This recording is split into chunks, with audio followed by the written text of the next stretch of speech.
شکریہ. بسم اللہ الرحمن الرحیم.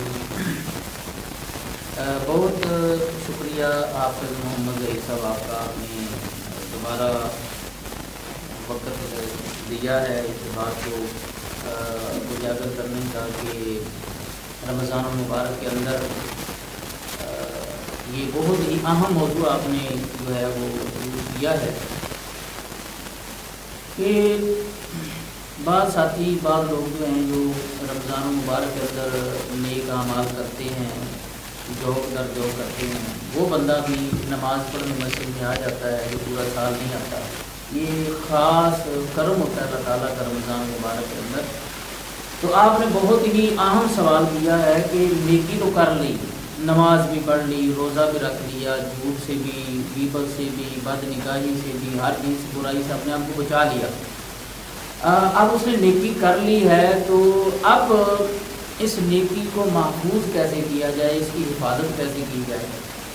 کیونکہ دیکھیں اگر کوئی بندہ بڑی محنت کے ساتھ کھانا بناتا ہے، اس کو پکاتا ہے، اس کے اندر نمک بھی ڈالتا ہے، مرچ بھی ڈالتا ہے، گھی بھی ڈالتا ہے، سب کچھ کرنے کے بعد اس کے اندر کوئی ناپاکی والا چھینٹا پڑ جاتا ہے تو وہ سارا کھانا بیکار ہو جائے گا.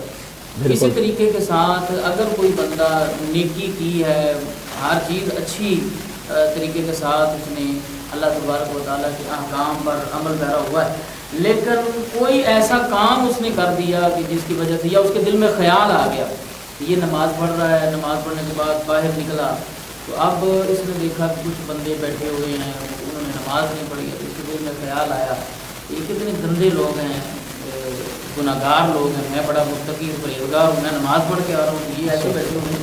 تو یہ چیز بھی ذہن کے اندر نہیں آنی چاہیے. بزرگ فرماتے ہیں جب تمہارا دل چاہے کہ تم برائی کو ڈھونڈنے کے لیے تم اپنے اندر ڈھونڈو، جب تم نیکی کو ڈھونڈنے کی کوشش تمہارا دل کرے میں نیکی کو ڈھونڈوں تو اس وقت پھر وہ متقی اور پرہیزگار لوگ ہیں ان کے اندر نیکی کو ڈھونڈو. یعنی اپنے آپ کو بندہ یہ سمجھے کہ میں سب سے برا میں ہی ہوں. اب دیکھیں ایک بندہ اللہ تعالیٰ نے قرآن مجید فرقان حمید میں ارشاد فرمایا انما یتقبل اللہ من المتقین، اللہ تعالیٰ صرف اور صرف متقی لوگوں کے اعمال ہی قبول فرماتا ہے.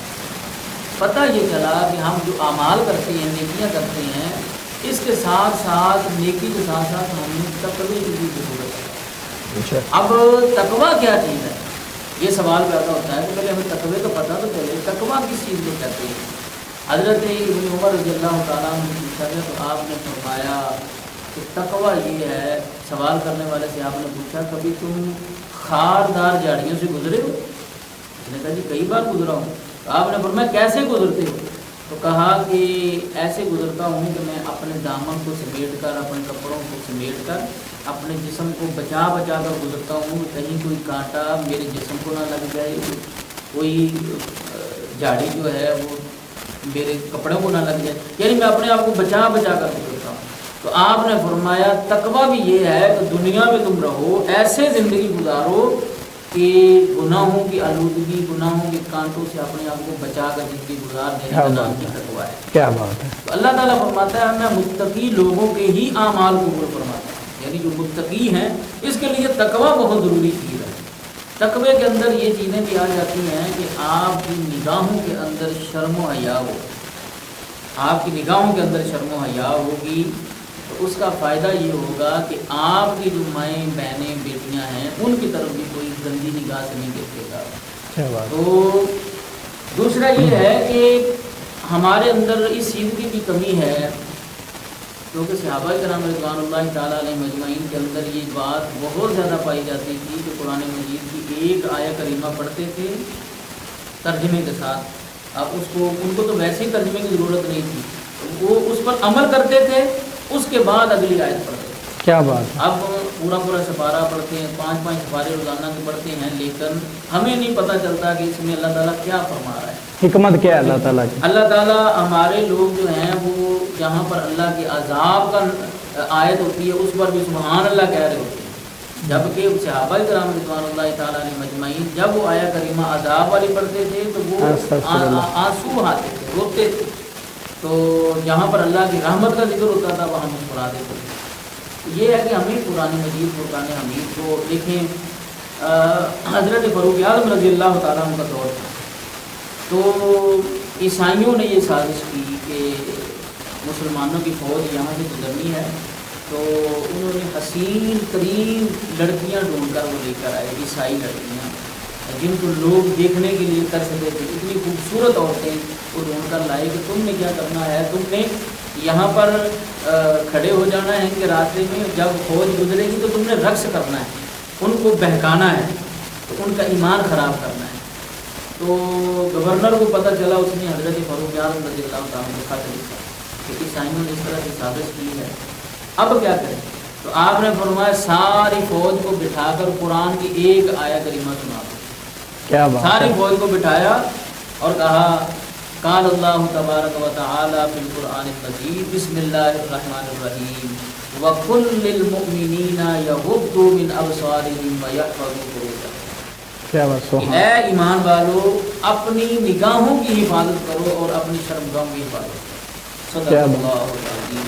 ایک آیت کریمہ سنا دی. ساری فوج وہاں سے گزر رہی ہے. ان عورتوں نے جو بہکانے کے لیے آئی تھی، ان کا ایمان کو جو ہے وہ ڈسنے کے لیے آئی تھی، تو اب وہ جب فوج گزر رہی ہے سب کی نگاہیں نیچی ہیں کیونکہ آیا کریمہ سن کر آئے تھے، تو اب وہ انہوں نے رقص کرنا شروع کر دیا. کسی ایک صحابی نے بھی نگاہ اٹھا کر نہیں دیکھا. کیا بات. پوری فوج گزر گئی. پیچھے سے ایک عورت نے آواز لگائی کہ یہ اندھوں کی فوج تو نہیں ہے، کسی ایک نے بھی ہماری طرف نہیں دیکھا.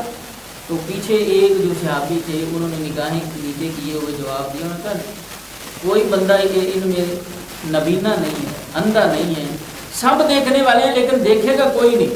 اس نے کہا کیوں نہیں دیکھے گا، ہمیں تو دیکھنے کے لیے دنیا ترستی ہے، ہم اتنی حسین ہیں، ہمیں اپنے حسن پر بڑا ناز ہے، ایک بندہ بھی نہیں دیکھے گا کیوں. کہا کہ سارے قرآن کی آیت سن کر آئے.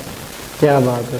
حسین اتنی تھی جب بندہ خود عمل کرتا ہے، با عمل بندے کی زبان آج دل خیزت بر دل ریزت، دل سے بات نکلتی ہے دل میں اتر جاتی ہے. کیا بات ہے. جب انہوں نے کہا کیوں نہیں دیکھے گا، کہا تو قرآن کی آیت سن کے رہے، ان پر اثر اتنا ہوا، انہوں نے کہا کہ ہمیں بھی وہ قرآن کی آیت.